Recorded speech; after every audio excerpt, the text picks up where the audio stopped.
Hello everyone, আমি অনির্বাণ। তো আজকে আমরা কথা বলবো দ্য রাজা সাবের গ্লিম্পস নিয়ে, যেটা আজকে সন্ধেবেলাতে ড্রপ করা হয়েছে। তো প্রথমে একটা কথা বলবো, আমি ভীষণ খুশি এই ব্যাপারে যে প্রভাস এতদিন ধরে যে গ্রে ক্যারেক্টারে কাজ করছিলেন, সেটা সাহো হোক বা সালার হোক, কিংবা বিগ বাজেট ফিল্ম যেমন রাধেশ্যাম বা আমাদের আদিপুরুষ হোক, সেসব বাদ দিয়ে এবার একটা অন্যরকম ফিল্ম তিনি করতে চলেছেন। একটা কমেডি ফিল্ম, একটা হরর রোমান্টিক কমেডি, যেটা গ্লিম্পসে বলা হচ্ছে।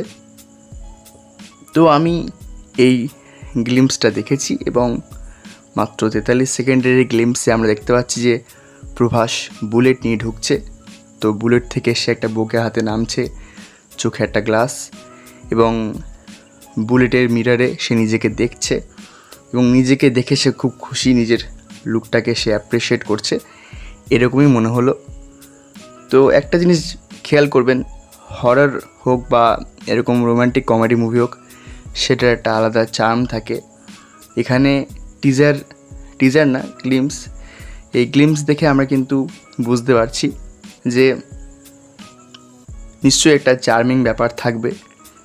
এবং এই সিনেমায় যিনি আর কি মিউজিক দিচ্ছেন, থামান এস, তো তিনি এর আগে আলাবান রিকুণ্ঠা পুরমালাতেও মিউজিক দিয়েছিলেন। গানগুলো নিশ্চয়ই শুনেছেন আপনারা, ভীষণ হিট।